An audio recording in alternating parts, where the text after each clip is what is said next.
My pregnant sister vanished the morning of her baby shower. I was not prepared for what I'd find when I went looking for her. She was 8 months pregnant and had texted me that morning saying she was so excited for the party. But then she no-showed. Her boyfriend Tyson arrived alone, looking confused. "She left before me," he said. "Said she had to pick something up and would meet me here." We called her phone, but it went straight to voicemail. After 2 hours, my mom was panicking, and Tyson and I went back to their apartment to look for her. The door was unlocked, and Belle's purse was on the counter, but she was gone. "This isn't like her," Tyson kept saying, pacing around. "She's been so careful about the pregnancy, she wouldn't just disappear." I checked her closet while Tyson searched the bathroom, and that's when I found them. 4 flesh-colored pads with straps, each a different size, labeled by month. My hands went numb as I pulled them out. "Tyson, come look at this," I called. He stood in the doorway staring at the fake pregnancy bellies. "She's been faking the pregnancy," I said. "No, I've been to appointments with her," Tyson said. "Well, I've driven her to appointments. She always made me wait in the car. Always said she was too nervous." I grabbed Belle's laptop while he stood there processing. Her search history made my stomach turn. How to fake pregnancy symptoms, realistic belly progression, where to buy ultrasound photos. I showed Tyson the screen and he sat down hard on the bed. "But why?" he said. "Why would she do this? We weren't trying for a baby. We weren't even sure if we'd keep it. We need to find her," I said. "We need answers."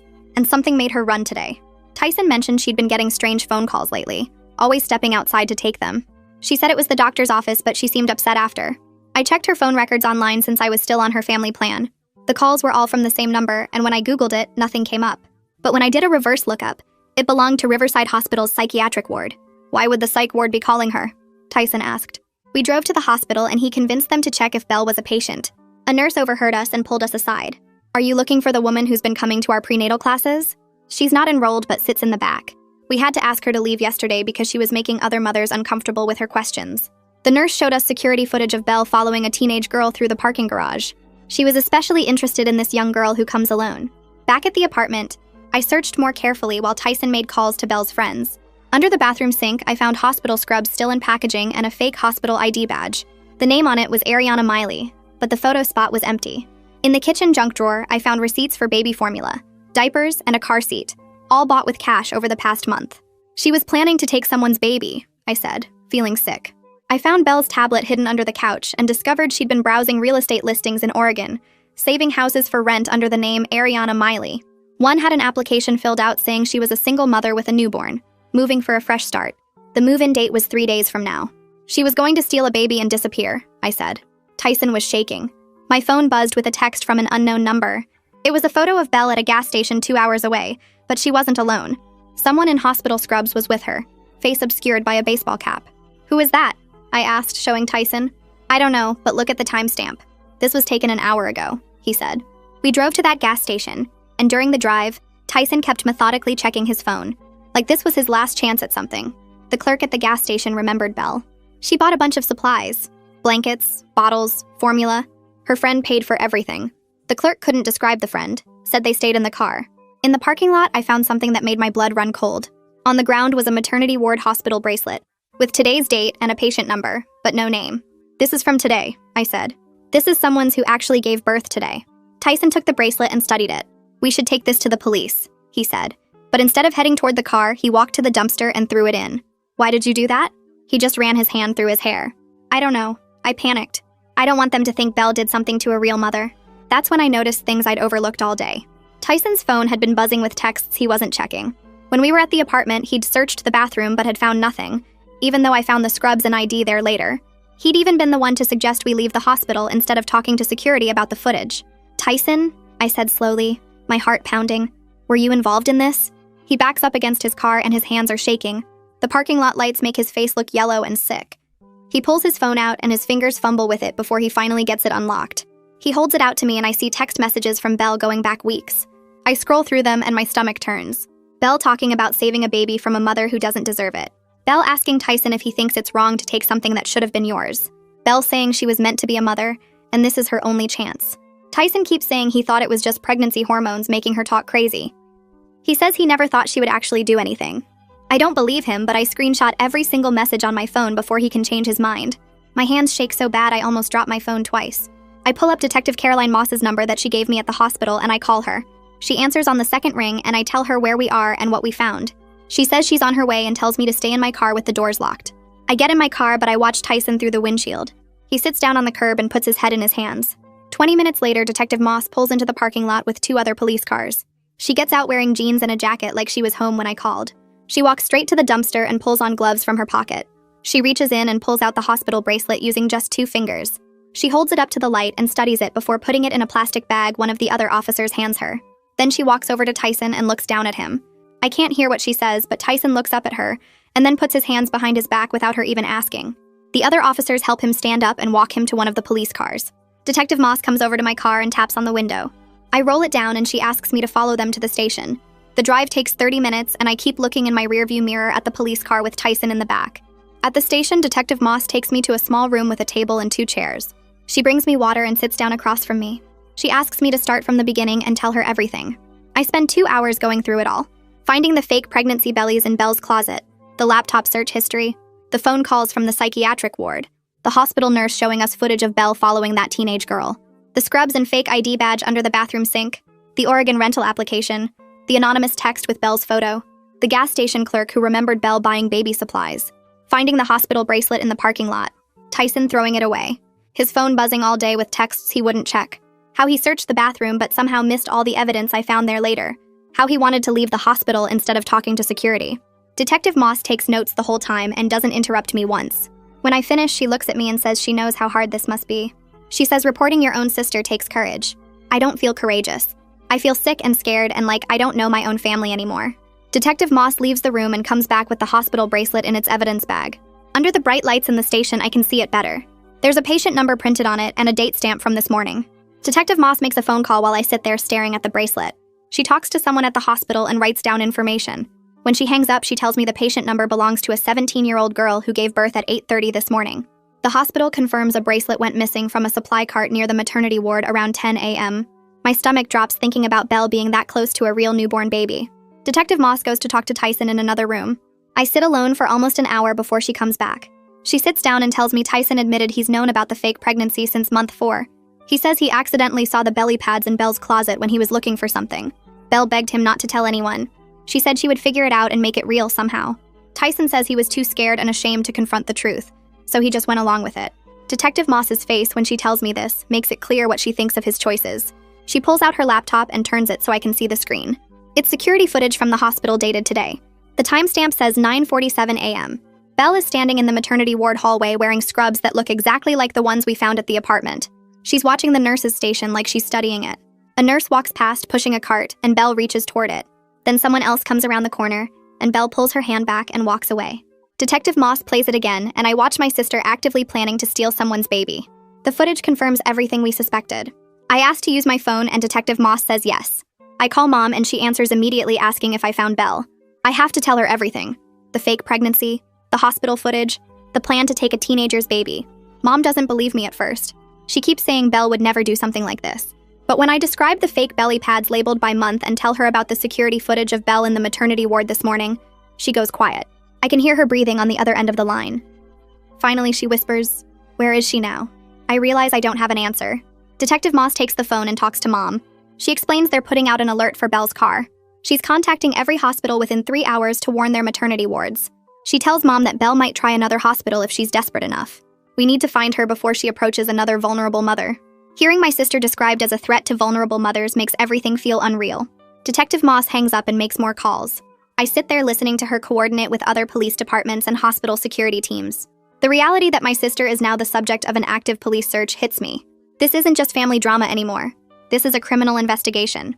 Around midnight, Detective Moss tells me I can leave. Tyson is being held for more questioning. She says they'll probably charge him with obstruction at minimum. Maybe more depending on what else they find. I don't care what happens to Tyson right now. I just want to find Belle before she does something that can't be undone. I drive to Mom's house because I can't face going home to my empty apartment. When I walk in, Mom is sitting in the dark living room. All the baby shower decorations are still up from this morning. Pink and blue streamers hanging from the ceiling. A banner that says congratulations. Balloons tied to chairs. Presents stacked on the table that nobody opened. Mom is just sitting there in the middle of it all staring at nothing. I sit down next to her on the couch and neither of us says anything for a long time. Finally, Mom gets up and goes to her bedroom, coming back with 3 photo albums and a shoebox full of loose pictures. We spread them out on the coffee table and start going through them, looking for some sign we missed, some clue that would explain how Belle got to this point. There are pictures of Belle as a kid, Belle in high school, Belle at family gatherings. Mom pulls out a photo from last year. Belle at her friend Rachel's house for a barbecue. Rachel had just announced her pregnancy and everyone looked happy. Mom stares at the photo for a minute and then says, "Rachel lost the baby at 12 weeks. Belle took it really hard, harder than Rachel even. She kept talking about how it was a sign, how some people were meant to be mothers and others weren't, how Rachel would get another chance because she deserved it. We thought she was just being supportive, but now it sounds different." Mom finds more photos from around that time, and Belle looks different in them, more intense somehow. In one picture, she's holding Rachel's ultrasound photo and staring at it like it's the most important thing in the world. Mom starts crying again, and I hold her hand while we keep looking through the pictures. Around 3 in the morning, we finally give up and try to sleep, but I just lie on Mom's couch staring at the ceiling, thinking about my sister and wondering when exactly she stopped being the person I thought I knew. My phone rings at 7:30 and it's Detective Moss. Belle's car was spotted at a motel 40 miles north of here. Officers got there as fast as they could, but Belle had already checked out. The desk clerk remembered her though. Said she spent a long time asking questions about the area, specifically which nearby towns had hospitals with maternity wards. My hands go numb holding the phone and I have to sit down on the edge of the couch. Detective Moss says they're checking security footage from the motel and nearby gas stations, trying to figure out which direction Belle went. She asks if I can come to Belle's apartment in an hour to help with a more thorough search now that it's officially a crime scene. I wake Mom up and tell her about the call and she just nods, looking exhausted and scared. I meet Detective Moss at the apartment and there's yellow tape across the door now. She has gloves and evidence bags and a camera. We start in the bedroom and Detective Moss opens the nightstand drawer, pulling out everything carefully. Under some old magazines, she finds a spiral notebook with a plain black cover. She opens it and I see pages and pages of handwriting. Belle's handwriting. The first entry is dated 4 months ago. It's a list of pregnant women Belle had seen around town with notes about each one. Sarah at the grocery store, due in August, always with her husband. Jennifer at the coffee shop, due in September, seems tired. Allison at the bus stop, due in November, always alone. The notes get more detailed as the pages go on. Allison's schedule, which entrance she uses at the hospital, that she takes the number 7 bus. Detective Moss photographs every page while I stand there trying not to be sick. 3 weeks ago, Belle wrote an entry that makes my blood run cold. She's comparing different women, talking about which baby would be the right choice. She writes about mothers who don't deserve their blessings, young girls who got pregnant by accident and don't understand the gift they've been given. She writes about Allison specifically, how she's perfect because she's alone and scared and wouldn't be able to fight back. Detective Moss photographs this page multiple times from different angles. I sit down on the floor because my legs won't hold me up anymore. This isn't just mental illness, this is calculated, this is predatory.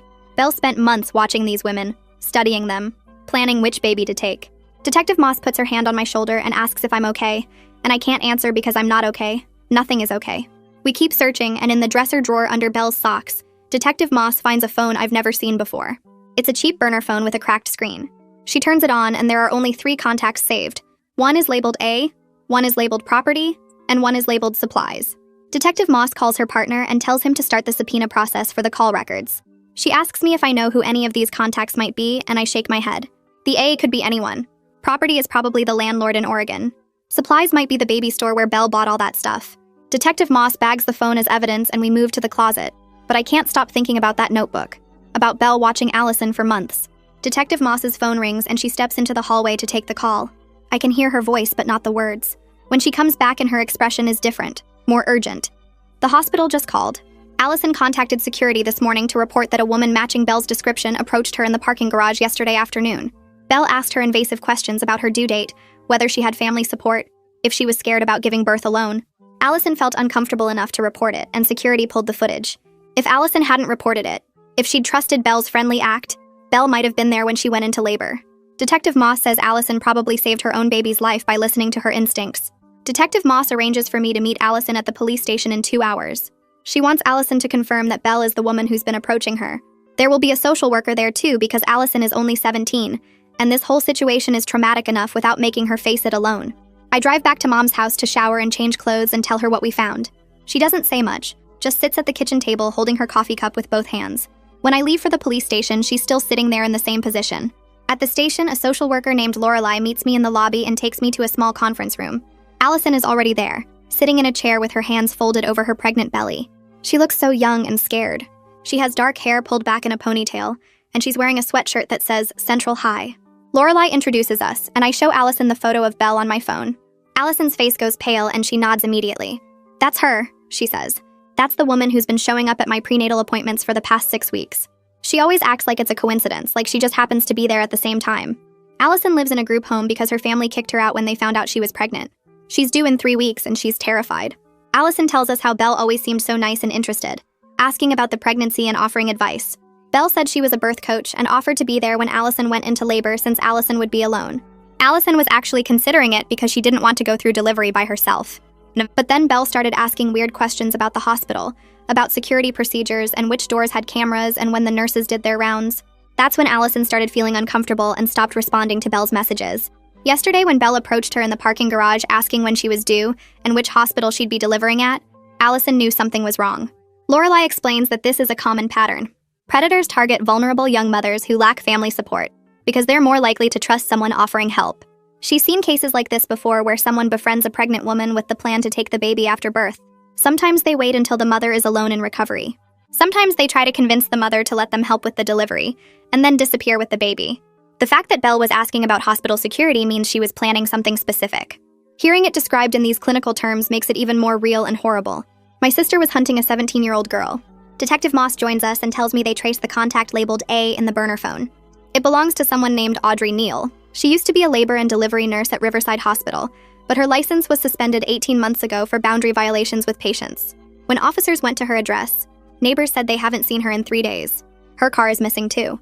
The landlord mentioned she'd been asking about breaking her lease early, wanted to know if she could get her deposit back if she moved out before the end of the month. Detective Moss shows me a photo of Audrey from her nursing license. She's around 40 with blonde hair and cold eyes.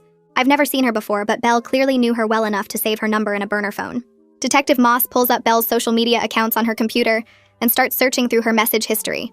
She finds a private conversation between Belle and someone named Audrey Neal going back 6 months. The earliest messages are about pregnancy loss and supporting women through difficult births.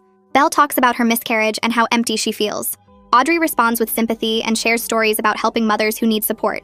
But the tone shifts around month 3. Audrey starts using phrases like rescuing babies and giving second chances to children who deserve better. Belle responds enthusiastically, asking questions about how to help. Audrey teaches her how to attend prenatal classes without enrolling, how to make fake appointment cards, where to buy hospital credentials online. The messages get more specific. Belle asks about security cameras and nurse schedules. Audrey sends detailed information about maternity ward layouts and shift changes. They discuss which mothers make the best targets. Young, alone, vulnerable. Detective Moss scrolls through months of planning, and I watch over her shoulder feeling sick. My sister wasn't just having a mental breakdown. She was coached by someone who knew exactly what she was doing. Detective Moss makes a phone call, and 20 minutes later, we're watching security footage from the hospital where Audrey used to work. The timestamp shows 18 months ago. Audrey walks into the nursery wearing scrubs and picks up a newborn from a bassinet. She cradles the baby and walks toward the exit. A nurse stops her and asks where she's taking the infant. Audrey says the mother requested the baby for feeding. The nurse checks the chart and tells her that's not true. The mother is sleeping and didn't request anything. Audrey's face changes. She insists she's helping because the mother is a drug user and the baby deserves better care. Security arrives and takes the infant from her arms. She's escorted out while screaming about saving innocent children from unfit parents. Detective Moss explains the hospital dropped the charges to avoid publicity. Audrey lost her nursing license but faced no criminal penalties. She was clearly planning something like this for a long time, just waiting for the right opportunity and the right partner. My phone buzzes with a call from Mom. Tyson was just released on bail and showed up at her house. He's wearing an ankle monitor and begging to talk to me. Mom sounds scared and doesn't know what to do. I drive over there and find Tyson sitting on the front porch steps. He stands up when he sees me and starts talking fast. He never thought Belle would actually go through with anything. He thought she was just fantasizing, working through her grief in an unhealthy way. He should have said something, but he was scared and confused and didn't want to believe his girlfriend was capable of something so wrong. I stand on the walkway and don't move closer. I tell him through the screen door that his silence enabled everything happening right now. Every day he stayed quiet was another day Belle got deeper into her delusion. Another day Audrey had to manipulate her. Another day some innocent mother was stalked and targeted. He's crying and saying he's sorry over and over. I tell him I can't look at him right now without feeling sick. I can't process how someone could know something this serious and do nothing. He sits back down on the steps and puts his head in his hands. I go inside and lock the door behind me. Mom is sitting at the kitchen table and she starts crying the moment she sees me. She admits she noticed Belle seemed off during the pregnancy, but convinced herself it was normal mood swings. Belle was always emotional, and Mom thought the hormones were just making it worse. She feels guilty for planning the baby shower and making everything feel more real. All the decorations and gifts and excitement. She worried that her enthusiasm somehow pushed Belle deeper into the delusion, made her feel like she couldn't back out or admit the truth. I sit down next to her and hold her while she sobs. We're both grieving the sister and daughter we thought we knew. The Belle who texted excited messages and sent photos of baby clothes. That person doesn't exist. Or maybe she does exist somewhere under the delusion and the lies. But we can't reach her right now. Mom keeps saying she should have known. She should have seen the signs. I remind her that Belle went to extreme lengths to hide what was happening. Even Tyson, who lived with her, didn't fully understand until it was too late. Detective Moss calls while I'm still at Mom's house. Belle's credit card was just used at a gas station near the Oregon border. Officers are pulling the security footage now. She calls back 15 minutes later with an update. The footage shows Belle with someone wearing scrubs and a baseball cap. Almost certainly Audrey based on her height and build. They're loading boxes into a sedan that matches Audrey's vehicle registration from the DMV. Belle is no longer wearing the fake pregnancy belly. She's in regular clothes and moving quickly, constantly looking around like she's worried about being watched. They fill the trunk with supplies and then go inside the gas station. The timestamp shows this happened 2 hours ago. Detective Moss says Oregon State Police are now involved in the investigation. They're coordinating with local departments to set up surveillance. Detective Moss pulls up more footage from the gas station showing Belle and Audrey inside, studying a map spread across a table in the corner. They're pointing to different routes and writing notes. Audrey traces a path with her finger while Belle nods and takes photos with her phone. They're clearly planning their next move and being careful about it. Detective Moss explains that Oregon authorities are now monitoring the rental property where Belle planned to move in as Ariana Miley. The landlord is a guy named Nicholas Mercer, and he's been incredibly cooperative once he learned what was happening. He agreed to act normal if Belle or Audrey contacts him about picking up keys. Police will be ready to move in when they show up. The net is closing, but Belle doesn't know it yet. She thinks she's still ahead of everyone, still executing her plan to start a new life with a stolen baby. I can't sleep that night. I lie in bed obsessively checking my phone for updates from Detective Moss. Every notification makes my heart jump. I scroll through old text messages from Belle going back months. Just 2 weeks ago, she sent me a photo of a onesie she bought with a caption about how excited she was to be a mom. 3 weeks before that, she complained about back pain and swollen ankles. A month ago, she sent a photo of her ultrasound. Except none of it was real. The ultrasound was purchased online. The onesie was part of her props for the fake life she was building. The complaints about pregnancy symptoms were researched and rehearsed. Every memory now feels tainted by the knowledge of her elaborate lies. I don't know which parts of my sister were real and which parts were performance. I don't know if she loved me or if I was just another person she had to convince. The uncertainty is worse than knowing she did something terrible. At least terrible actions can be understood and processed. But not knowing what was true makes everything feel unstable. Detective Moss arrives at Mom's house early the next morning. Allison went into early labor overnight and delivered a healthy baby girl at 4:23 a.m. Hospital security is on high alert. Allison and her baby are in a private room with restricted access. Only approved visitors can get past the security desk, and plainclothes officers are stationed on the maternity ward.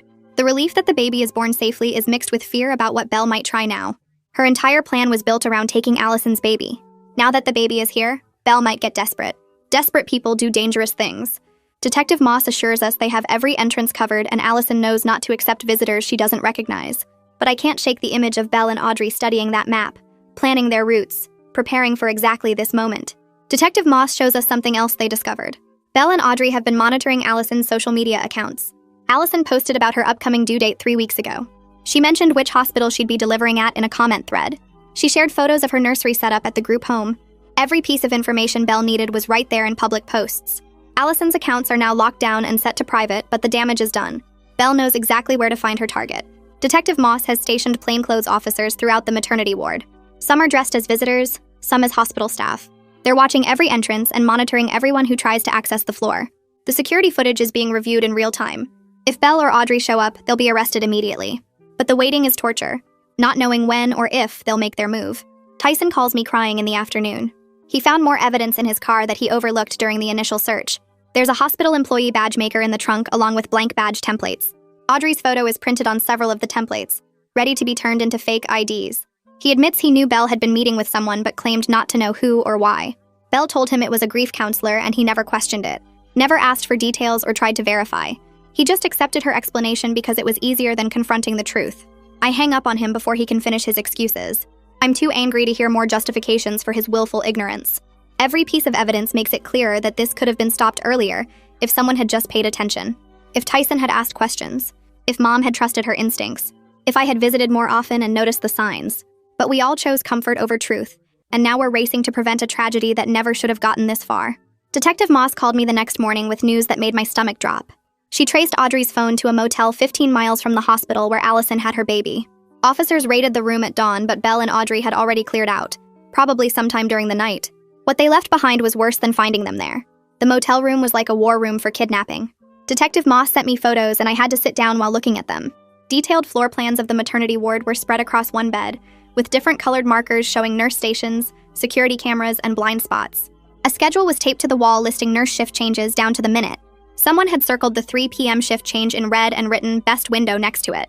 On the dresser sat a canvas bag stuffed with newborn clothes still with tags on them, 6 bottles of formula, and a stack of forged discharge papers. The papers had Audrey's fake credentials on them and a blank space where a baby's name would go. They'd planned everything down to the smallest detail. These weren't just vague ideas or fantasies anymore. This was an actual operational plan to steal a baby.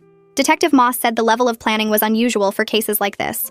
Most people who try to take babies act on impulse during a moment of opportunity. But Belle and Audrey had studied that hospital for weeks, maybe months.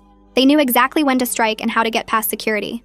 If Allison hadn't reported Belle's weird behavior, if the hospital hadn't increased security, they might have actually succeeded. That thought made me feel sick for hours. Among all the evidence, Detective Moss found something that broke my heart even while it scared me. A journal in Belle's handwriting, the same loopy cursive she'd used since high school. I met Detective Moss at the station to read it because she thought I should see it in person. The entries started normal enough, talking about wanting to be a mother and feeling empty. But they got darker and more twisted as the pages went on. Belle wrote about feeling a connection with Allison's baby, like the universe was sending her signs. She described watching Allison at prenatal appointments and convincing herself that Allison was too young and unprepared. The words "unfit mother" appeared over and over. Belle genuinely believed she would be saving this baby, rescuing it from a bad situation. She wrote about how she'd be a better parent, how she deserved this chance, how it was her destiny to raise this specific child. The last entry was from 2 days ago. Belle wrote that she knew what she was doing was wrong by society's standards, but that sometimes you have to break rules to do the right thing. She compared herself to people who rescue animals from bad owners. She actually thought stealing someone's baby was similar to saving a neglected puppy. Reading her twisted logic made me understand just how sick my sister really was. This wasn't just lying or making bad choices. Belle's brain had completely rewritten reality to justify something horrible. Detective Moss watched me read, and I could tell she'd seen this kind of thing before. She didn't look shocked or disgusted, just sad. Later that afternoon, Detective Moss got a call that changed everything. The Oregon landlord, Nicholas Mercer, reported that someone contacted him asking to move up the key pickup. Instead of 3 days from now, they wanted to get the keys today. Mercer played it cool on the phone and agreed to meet them. Then he immediately called the police like Detective Moss had asked him to. We had them. For the first time since finding those fake belly pads in Belle's closet, we actually had a concrete plan to stop this. Detective Moss coordinated with Oregon State Police to set up a sting operation at the rental property. Officers would be positioned around the area in unmarked cars and plain clothes. Mercer would act completely normal when Belle or Audrey showed up. The plan was to let them pick up the keys and try to enter the property, then move in for arrests. Detective Moss said this would give them the strongest case because it showed clear intent to follow through with the plan. I couldn't just sit at home waiting for news. I told Detective Moss I needed to be there when they caught Belle. She tried to talk me out of it at first, saying it could be dangerous and emotionally difficult, but I pushed back. Belle was my sister, and I'd been the one to discover everything and chase her across 2 states. I deserved to be there at the end. Detective Moss finally agreed to let me wait in an unmarked car 2 blocks from the property. Mom wanted to come too, but I convinced her to stay home. If Belle somehow got away or contacted her, Mom needed to be available. Also, I wasn't sure Mom could handle seeing Belle get arrested. The drive to Oregon felt endless even though it was only 3 hours. Detective Moss drove while I sat in the passenger seat checking my phone every 2 minutes like Belle might text me. She wouldn't, obviously, but I couldn't stop hoping for some message that would explain everything or make it better. Detective Moss tried to make small talk at first but gave up when I could barely respond. My mind kept playing out different scenarios of what would happen when we got there. We arrived at the rental property 3 hours before the scheduled key pickup at 3 p.m. The place was a small duplex in a quiet neighborhood, exactly the kind of anonymous location where someone could disappear with a stolen baby. Detective Moss parked 2 blocks away like she promised, and walked me through the plan one more time. Plainclothes officers were already positioned around the property. Some were sitting in parked cars pretending to read newspapers. Others were dressed like joggers or dog walkers. Nicholas Mercer would be in his property management office acting totally normal. If Belle showed up, I'd have a chance to talk to her before the arrests. Detective Moss thought maybe I could convince Belle to surrender peacefully instead of making things worse. I wasn't sure I could do that, but I agreed to try. Waiting was torture. Detective Moss told me stories about other cases she'd worked to pass the time. She said she'd seen a lot of women who faked pregnancies or tried to steal babies over her career. It usually came from some kind of profound loss or serious mental illness. These women genuinely believed they were doing the right thing, that they deserved a baby more than the real mother did. It didn't excuse what they did, but it helped explain it. Detective Moss said Belle was sick, not evil, and that distinction mattered. I wanted to believe her, but it was hard when I kept thinking about that journal and Belle's twisted logic.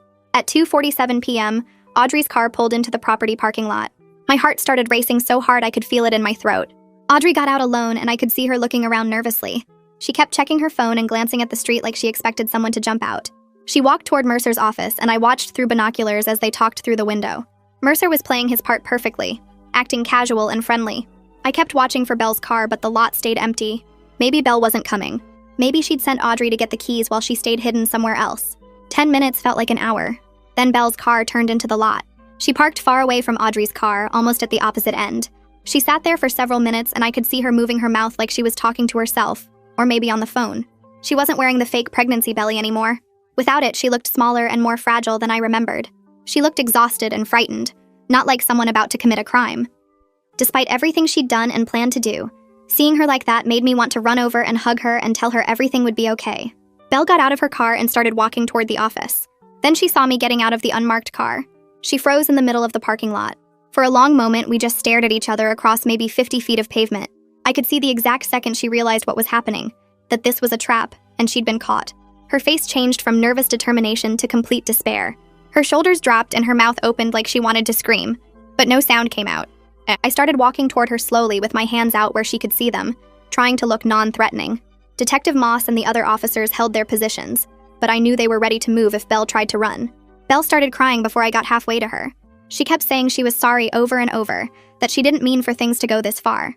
She said she just wanted to be a mom so badly, and she didn't know how to stop once she started lying.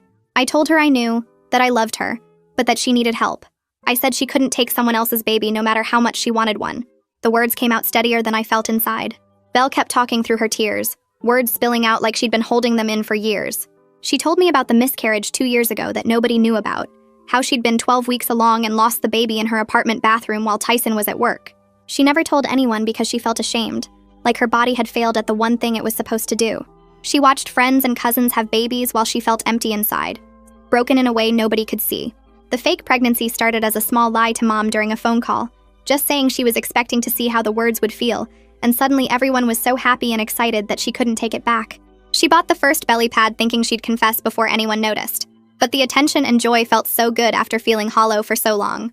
By month 4, she was in too deep, ordering bigger pads and learning how to fake symptoms, and the lie became her reality. She truly believed she could make it real somehow, that if she prepared enough and wanted it badly enough, she'd end up with a baby and nobody would know the difference. Movement caught my eye across the parking lot. Audrey had seen the police cars and was sprinting toward her vehicle. 2 officers took off after her and tackled her before she reached the driver's door, her body hitting the pavement hard. She screamed and fought while they put handcuffs on, yelling about how she was trying to help, how young mothers didn't deserve babies they couldn't take care of. Detective Moss walked to Audrey's car and popped the trunk while Audrey kept screaming. Inside was a large black bag that Detective Moss pulled out and unzipped on the hood.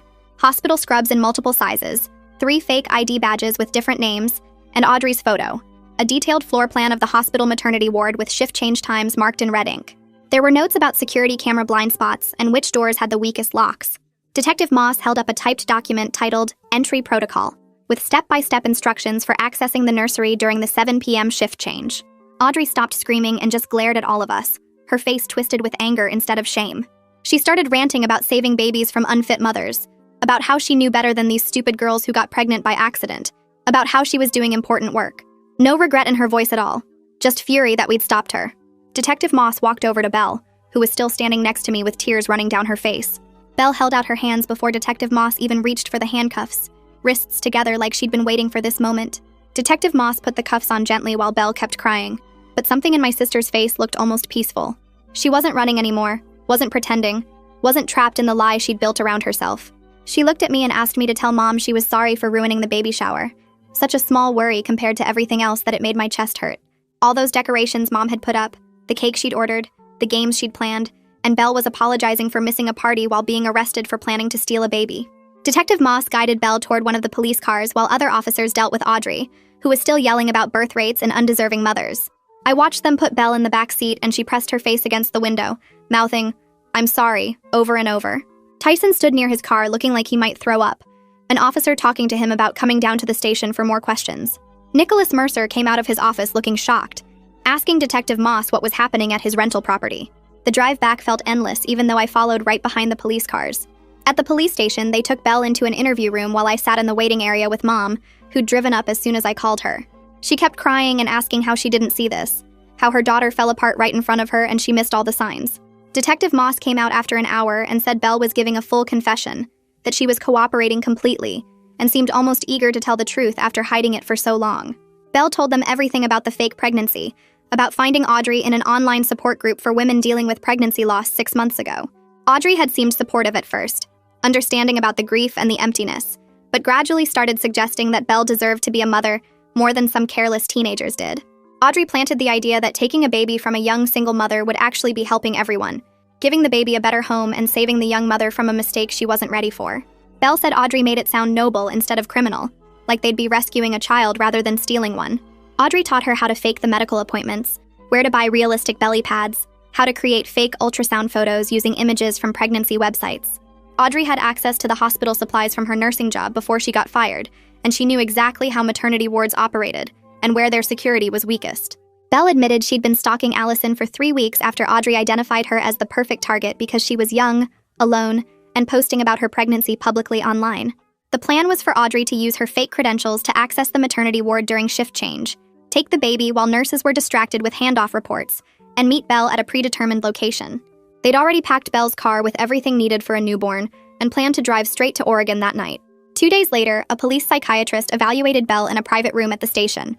Mom and I waited outside while the evaluation happened, both of us exhausted and numb from everything that had happened. The psychiatrist came out after 3 hours and explained that Belle was experiencing a severe delusional disorder triggered by unresolved grief from her miscarriage. She wasn't a danger to herself, but clearly needed serious mental health treatment that she wouldn't get in regular jail. The psychiatrist recommended a psychiatric facility instead of prison, at least initially, where Belle could get therapy and medication while being monitored. She said Belle's delusion had become so real to her that she genuinely believed she was meant to have Allison's baby, that taking the child would somehow fix the emptiness inside her. Hearing it explained in clinical terms made it feel more manageable somehow, like Belle was sick instead of evil, and sickness could be treated. The prosecutor met with us the next day and explained that Audrey's evaluation had gone very differently. Audrey showed signs of antisocial personality disorder and had a history of manipulating vulnerable women for her own purposes. They'd found records of her contacting at least 4 other women in pregnancy loss support groups over the past year, always with the same pattern of befriending them, and then suggesting they rescue babies from unfit mothers. Audrey had been fired from her nursing job 18 months ago after trying to take a newborn from the hospital nursery, claiming the mother was a drug user who didn't deserve her baby. The hospital had let her resign quietly instead of pressing charges to avoid bad publicity, but she'd clearly been planning something like this ever since. The prosecutor said Audrey would face serious charges including conspiracy to commit kidnapping, identity fraud, stalking, and attempted child abduction. Unlike Belle, Audrey knew exactly what she was doing and showed no mental illness that would make her less responsible for her actions. She was predatory and calculating, targeting grieving women she could manipulate into helping her steal babies. A week later, Detective Moss drove me to the hospital to meet Allison. Lorelei Benedict, the social worker, met us in the lobby and walked us up to the maternity ward. Allison was in a private room holding a tiny baby girl wrapped in a pink blanket, and her face went white with fear when I walked in. Lorelei quickly explained who I was and why we were there, and Allison relaxed a little but kept the baby pulled tight against her chest. I told her I was so sorry for what my sister had done, for the fear and violation she must have felt being stalked and targeted. I promised her that Belle was in custody and would never be able to come near her or her baby, that she was safe now. Allison looked down at her daughter and said something that surprised me. She said she felt sorry for Belle, that even when they'd talked in the parking garage and at prenatal classes, she could tell something was deeply wrong with her. Allison was only 17, but she seemed older somehow, already protective of her baby, but also showing understanding for someone who was clearly suffering. She said she'd decided to name her daughter Hope, because this whole situation made her realize how precious and fragile new life is, how easily things could have gone wrong. She looked at her baby with such fierce love that I felt grateful Belle's plan had failed, that this baby got to stay with her real mother, who already loved her so completely. Lorelei spent the next hour connecting Allison with resources for young mothers, housing assistance through a program for teen parents, childcare support so she could finish school, continued counseling to process the trauma of being stalked. Allison had decided to keep her baby and raise her with support from the group home and social services. She had a plan for getting her GED, then maybe community college while Hope stayed in the group home's childcare center. Watching her talk about her future with such determination made me see how wrong Belle's twisted logic had been. Allison wasn't an unfit mother who needed saving. She was a young woman who loved her baby and deserved support, not judgment or theft. 3 weeks after Belle's arrest, the prosecutor met with me, Mom, and our lawyer to discuss charges. Because of Belle's mental health evaluation and complete lack of criminal history, they were offering a deal where she'd be committed to a psychiatric facility for treatment instead of going to prison. The terms were strict, though. She'd have to stay in the facility for a minimum of 2 years, participate fully in all therapy and treatment, take prescribed medications, and face criminal charges if she didn't comply or committed any other offenses. After treatment, she'd be on supervised release with regular check-ins and continued mental health monitoring. The prosecutor said this was the best option for everyone because Belle genuinely needed help more than punishment, and a trial would be hard on Allison, who was just trying to start her life with her new baby. Mom and I sat in the prosecutor's office the next week, both of us exhausted from sleepless nights trying to figure out what to do. Detective Moss joined us, pulling up a chair and explaining how a trial would work. She said Allison would have to testify about being stalked and targeted, relive all the fear she felt. Belle's mental health records showed clear signs of delusional thinking, which meant any jury would likely send her to psychiatric care anyway, instead of prison. The prosecutor laid out papers showing Belle's evaluation results, pointing to specific diagnoses that supported treatment over punishment. Mom kept asking if Belle would actually get help or just be locked away, and the prosecutor promised the facility specialized in exactly what Belle needed. I thought about Allison holding baby Hope, about how she'd already been through so much, and I couldn't imagine making her sit in a courtroom and face Belle again. We signed the papers accepting the plea deal that afternoon, both of us crying in the parking lot afterward.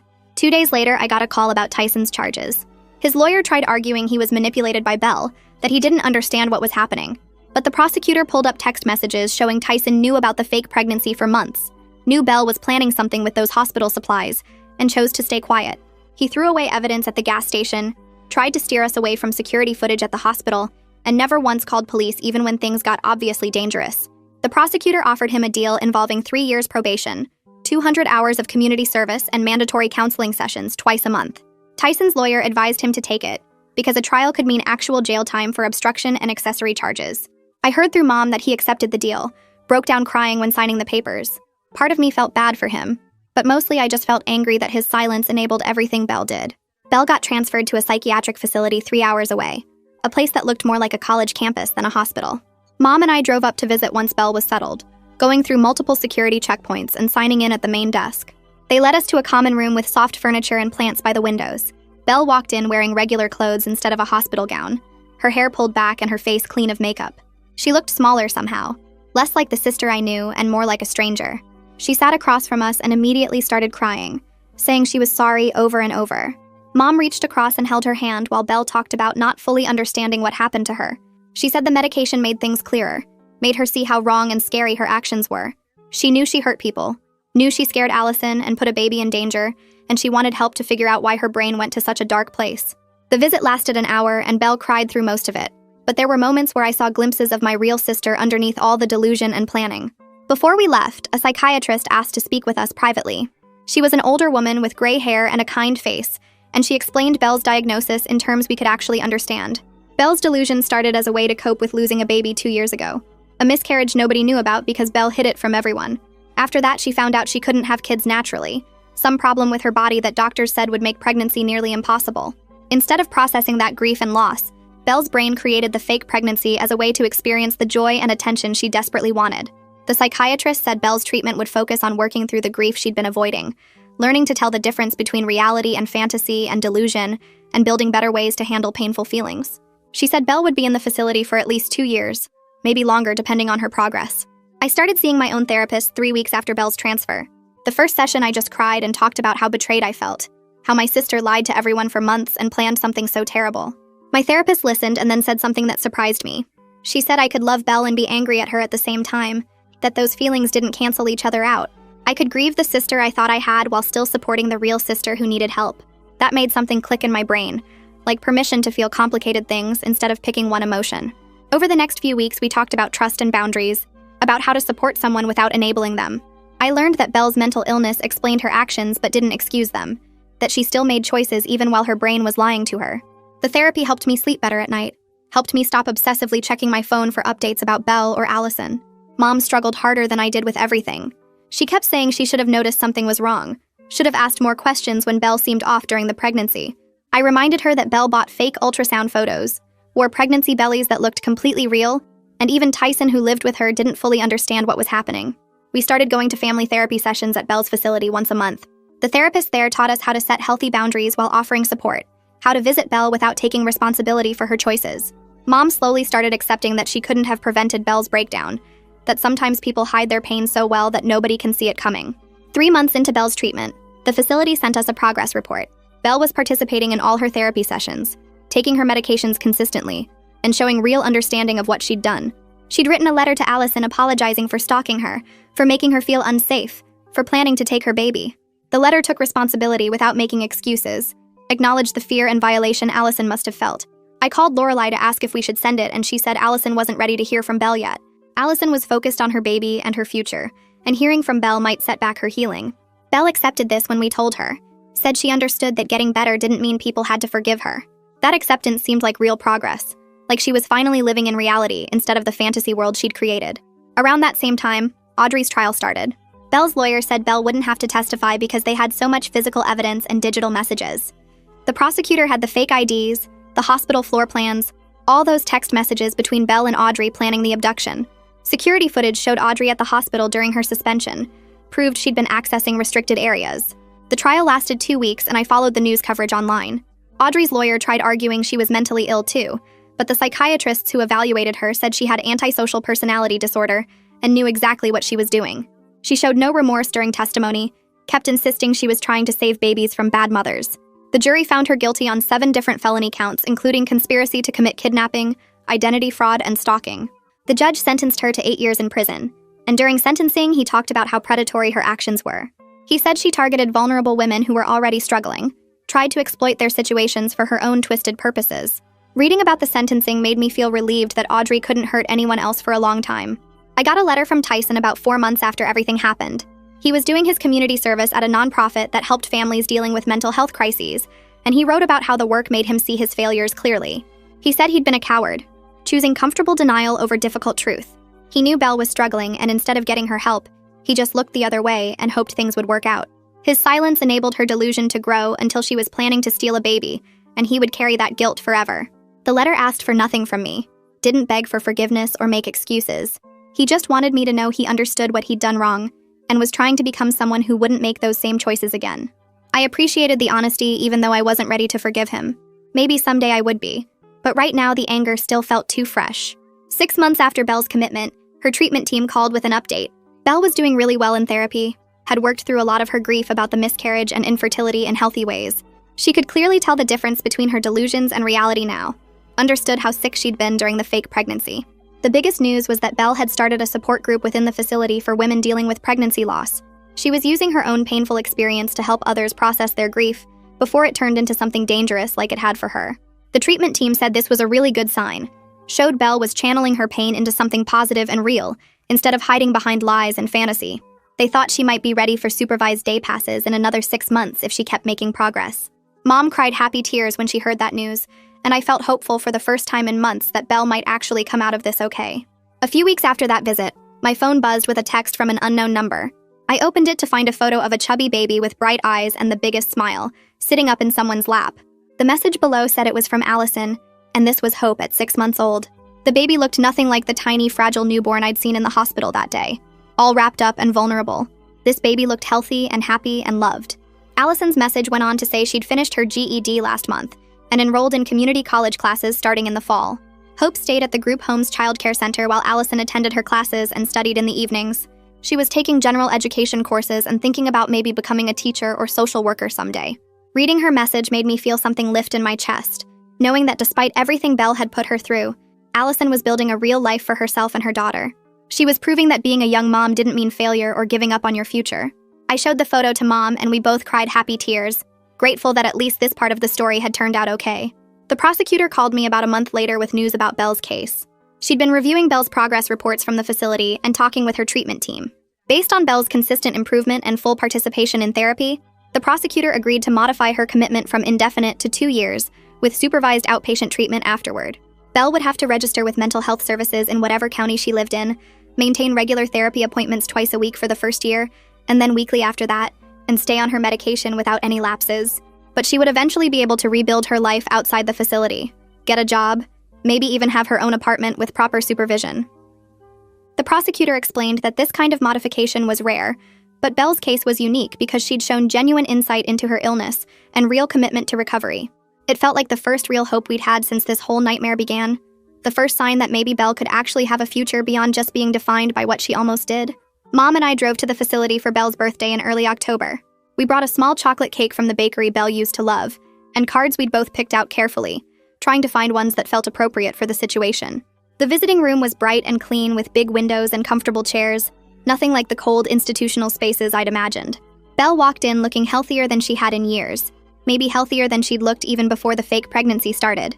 Her skin had color in it, and her eyes were clear and focused in a way they hadn't been during those months when she was living in her delusion. She'd gained a little weight in a good way, looked less hollow and stressed. We sang happy birthday quietly, and cut the cake while Belle told us about the grief support group she'd started leading at the facility.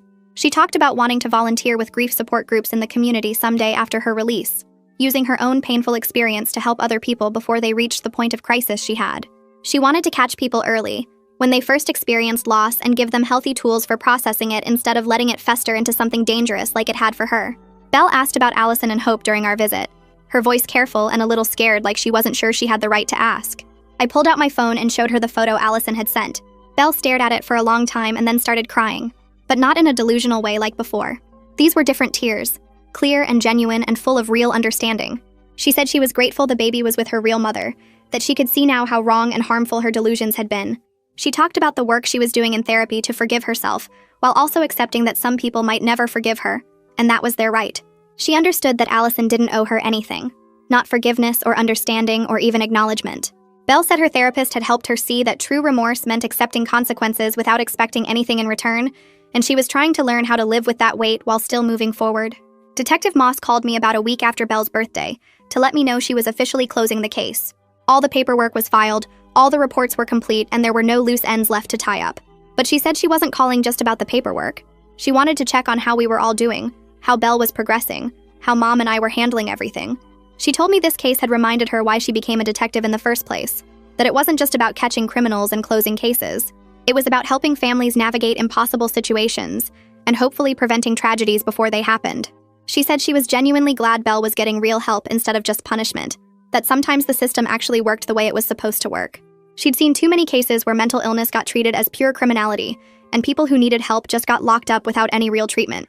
Before we hung up, she made me promise to call her if our family ever needed anything, and I could tell she meant it. A year after Belle's commitment, her treatment team called to say she'd been granted supervised day passes. She could leave the facility for up to 8 hours at a time as long as she stayed with an approved family member and followed all the rules. Mom and I decided to start having Belle over for Sunday dinners, giving her a taste of normal family life again while still maintaining the structure she needed. The first dinner was awkward as hell, all of us sitting around Mom's dining table trying to figure out how to talk to each other. We kept dancing around the elephant in the room, making small talk about the weather and what was on TV, nobody wanting to bring up anything real. But gradually, over the following weeks, we found our rhythm again.